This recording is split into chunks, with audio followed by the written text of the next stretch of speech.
Hello, Empire of Diamond family. This is Donnie Howard from Tyler, Texas. And today I want to talk to you about managing your contacts. Building your contact list is critical. Your list is your gold mine, and you should be adding prospects to it daily. The more people you have in your pipeline, the more will come out of the other end as a part of your team. Building your network is great, but as you get more contacts, it gets tougher and tougher to keep track of them all. Your prospect database is also a network and a very valuable one. How are you managing this list? Are you old-fashioned and keeping their contact information and notes on each person in notebooks?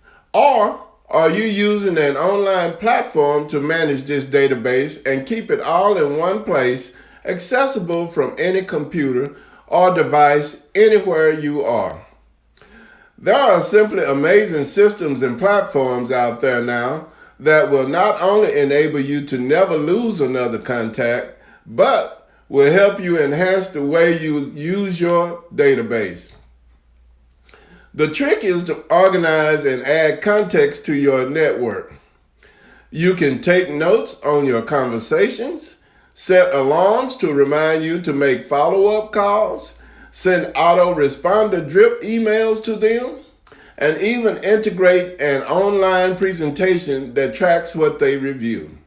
All you have to do is decide what tools you will use to organize your contacts. The organizational principles remain the same. There are two main ways to store information about your contacts: by storing information directly in the contact themselves and by organizing them into groups.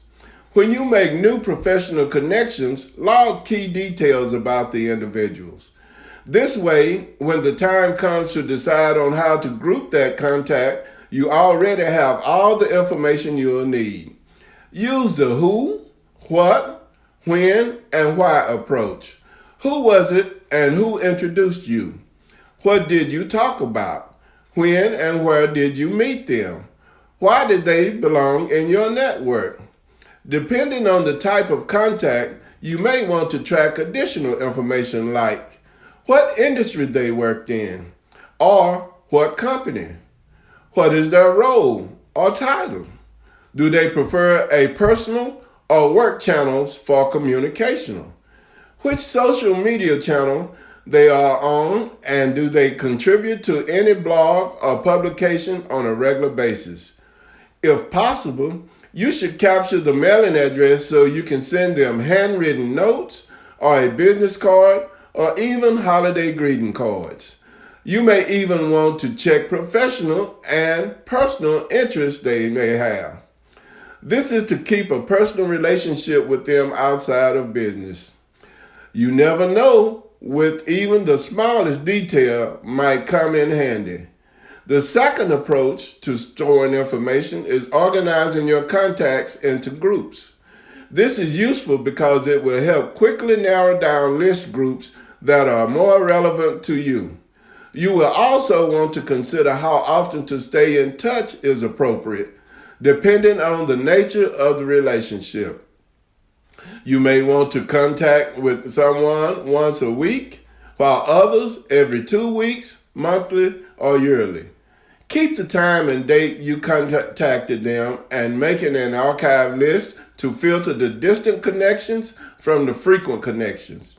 However you choose to manage your contact is all comes back to the premise that the fortune is in the follow-up. A database or list that has never worked is one that you might as well not have spent time amassing. Who can you get on the phone and call today that you have been procrastinating about? This has been Donnie Howard with Managing Your Contacts, EOD, EOD, EOD.